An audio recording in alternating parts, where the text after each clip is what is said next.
The Dixiecrats, officially known as the states' rights Democratic Party, emerged as a reactionary response to the changing dynamics within the Democratic Party during the mid-20th century. In the years following World War II, the United States experienced a gradual shift in public opinion on racial issues, fueled in part by the sacrifices made by African Americans during the war and the global fight against fascism. This shift, coupled with the emerging civil rights movement, prompted the Democratic Party to reconsider its stance on racial segregation. Southern Democrats, particularly those in the Deep South, vehemently opposed the Democratic Party's changing platform. The Dixiecrat movement gained momentum in 1948 when a group of delegates, mainly from Southern states, walked out of the Democratic National Convention in Philadelphia. Their departure symbolized a rebellion against the National Party's push for civil rights and racial integration. The Dixiecrats' primary grievance revolved around their desire to maintain racial segregation and uphold states' rights. Southern states, historically reliant on racial hierarchies, were resistant to the federal government's growing involvement in dismantling segregationist policies. The emergence of the Dixiecrats reflected a last-ditch effort by these states to resist what they perceived as an encroachment on their autonomy. The term Dixiecrat itself is a portmanteau of Dixie, a colloquial term for the southern United States, and Democrat, highlighting their association with the Democratic Party despite their breakaway faction. In crafting their own party, the Dixiecrats sought to preserve the status quo, where racial segregation was deeply ingrained in Southern society. The movement represented a historical clash between traditional Southern values and the evolving national consensus on civil rights, setting the stage for a tumultuous period in American politics.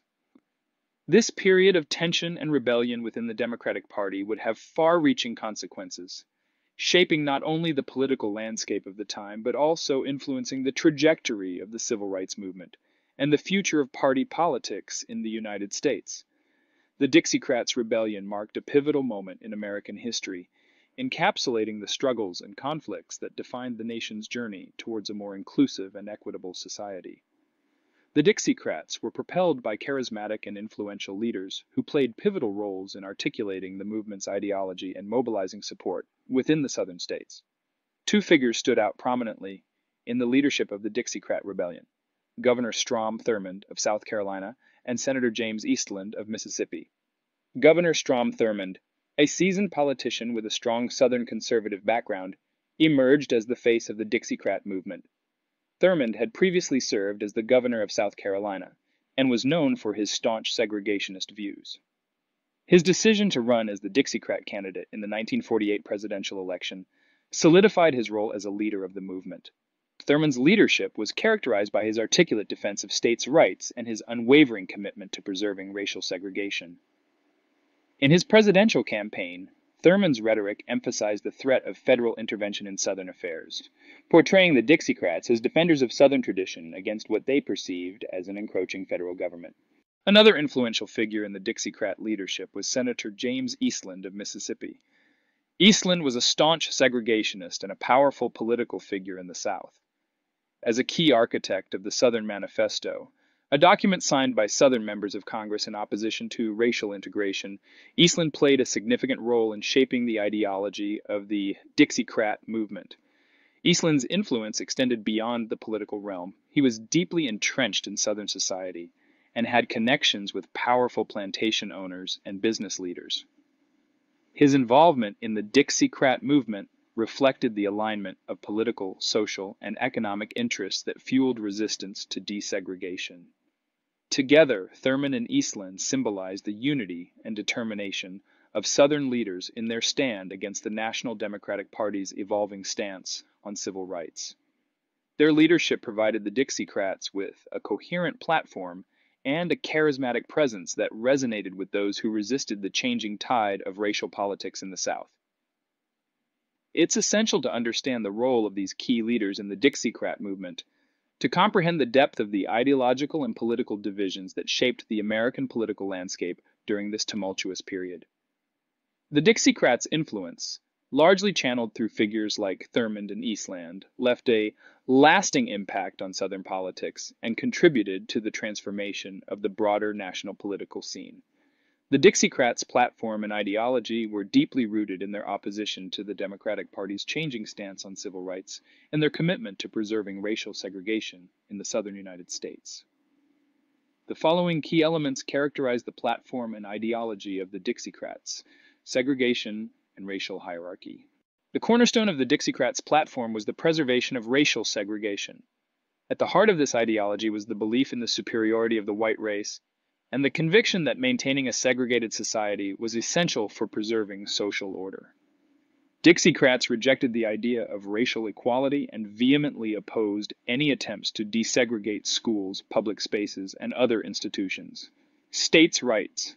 The Dixiecrats championed the concept of states' rights as a means to resist federal intervention in matters related to racial policies. They argued that each state should have the autonomy to determine its own laws and policies, particularly regarding segregation. The Dixiecrats viewed the federal government's efforts to dismantle segregation as an infringement on the rights of states and a threat to the traditional Southern way of life. Anti-civil rights legislation. In direct opposition to the National Democratic Party's support for civil rights legislation, the Dixiecrats rejected any attempts to enact laws that would challenge segregation. They actively opposed federal measures aimed at ending discrimination, framing such efforts as an unwarranted intrusion into the internal affairs of the Southern states. The Dixiecrats were instrumental in the crafting and promotion of the Southern Manifesto in 1956. This manifesto was a document signed by Southern members of Congress, including many Dixiecrats, in response to the U.S. Supreme Court's landmark decision in Brown v. Board of Education, which declared state laws establishing separate public schools for black and white students to be unconstitutional. The Southern Manifesto expressed strong opposition to desegregation and the court's decision, reflecting the Dixiecrats' commitment to maintaining racial segregation. Beyond legislative and political strategies, the Dixiecrats fostered a culture of resistance to integration at the grassroots level. They encouraged acts of defiance, such as the massive resistance movement in some southern states, where officials actively resisted court-ordered desegregation. The Dixiecrats' platform and ideology, therefore, were not merely political, but deeply embedded in a societal and cultural context. Their resistance to civil rights and their commitment to segregation reflected broader societal norms in the South during this period. Understanding these elements is crucial for comprehending the motivations and impact of the Dixiecrat movement on American history. The 1948 presidential election marked a critical moment in American politics, largely due to the emergence of the Dixiecrats as a third-party alternative to the Democratic Party. Here are key aspects of the Dixiecrats' involvement in the election: Democratic National Convention and the walkout. The stage was set at the Democratic National Convention held in Philadelphia in July 1948. Tensions between Northern liberals advocating for civil rights and Southern conservatives resisting desegregation reached a boiling point.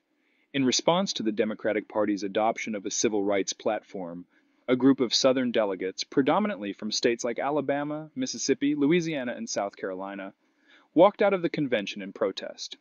This walkout marked the formal split of the Dixiecrats from the Democratic Party. Following the walkout, the Dixiecrats convened in Birmingham, Alabama, to form their own party, the state's Rights Democratic Party. They nominated Governor Strom Thurmond of South Carolina as their presidential candidate. Thurmond, with his strong segregationist and states' rights credentials, became the standard-bearer for the Dixiecrat movement. The Dixiecrats' platform, outlined in their party manifesto, echoed their commitment to racial segregation and states' rights. Thurmond and the Dixiecrats vehemently opposed President Harry S. Truman's push for civil rights and his executive orders to desegregate the military. They framed their campaign as a defense of Southern traditions and autonomy against what they perceived as federal overreach. In the 1948 election, Strom Thurmond and the Dixiecrats carried 4 Southern states: Alabama, Louisiana, Mississippi, and South Carolina. Thurmond won 39 electoral votes, making him a formidable force in the Electoral College. While the Dixiecrats did not win the presidency, their impact was felt as they garnered support from voters who rejected the Democratic Party's evolving stance on civil rights. The Dixiecrats' challenge had a lasting impact on the Democratic Party. The split highlighted the deep divisions within the party on issues of race and paved the way for future realignments. The Democratic Party began a slow but steady shift towards a more inclusive and progressive platform, alienating some conservative Southern Democrats who eventually migrated to the Republican Party in the following decades. Strom Thurmond, although not successful in the 1948 election, continued his political career and eventually became a U.S. Senator from South Carolina. He switched to the Republican Party in the 1960s, a move reflective of the broader shift of Southern conservatives away from the Democratic Party. The 1948 presidential election, with the Dixiecrats as a significant player, remains a crucial moment in American political history. It signaled the beginning of changes in party dynamics, with implications that would unfold over the subsequent decades. Understanding this election provides insights into the complex interplay between race, party politics, and regional dynamics in post-World War II America. The Dixiecrats, while short-lived as a political party, left a lasting impact on American politics and society. Their legacy is evident in several key areas. One of the most significant legacies of the Dixiecrats is the transformation of Southern politics. The movement foreshadowed a broader realignment as conservative white voters in the South, disillusioned with the Democratic Party's embrace of civil rights, began shifting their allegiance to the Republican Party. This realignment would become more pronounced in the following decades, with the South emerging as a stronghold for the Republican Party. The Dixiecrats' resistance to civil rights played a role in shaping the Republican Party's Southern strategy, a deliberate effort to attract conservative white voters in the South. Republican politicians, including figures like Richard Nixon and later Ronald Reagan, capitalized on the racial anxieties of Southern voters, further solidifying the shift of the region from Democratic to Republican dominance. The Dixiecrats contributed to the broader conservative movement in American politics. Their staunch defense of states' rights and opposition to federal intervention became foundational principles for conservative politicians in the South and beyond. The movement's influence extended to shaping the ideology of modern conservatism, emphasizing limited government and resistance to what is perceived as federal overreach. The Dixiecrats' resistance to civil rights legislation and their defense of segregation heightened racial polarization in American politics. The movement and its leaders reinforced racial divisions, leaving a lasting impact on the social and political landscape. The echoes of these divisions continue to be felt in contemporary discussions on race and identity. While the Dixiecrats were a reaction against the civil rights movement, their resistance inadvertently fueled the momentum of the movement. The struggle for civil rights gained national attention as activists confronted entrenched segregationist ideologies, prompting the federal government to take a more active role in dismantling discriminatory practices. The Dixiecrats' departure from the Democratic Party accelerated the party's evolution toward a more progressive and inclusive platform. The party over time became more aligned with the goals of the civil rights movement, embracing diversity and advocating for equal rights. The Dixiecrats' legacy serves as a historical touchstone for understanding the complexities of American politics in the mid-20th century. The movement provides insights into the interplay of race, regionalism, and party dynamics during a transformative period in the nation's history. In conclusion, the Dixiecrats, while unsuccessful in their immediate goals, played a pivotal role in shaping the trajectory of American politics. Their legacy continues to reverberate in contemporary discussions on race, party realignment, and the ongoing struggle for civil rights in the United States. Understanding the impact of the Dixiecrats provides valuable context for comprehending the challenges and changes that have shaped the nation's political landscape.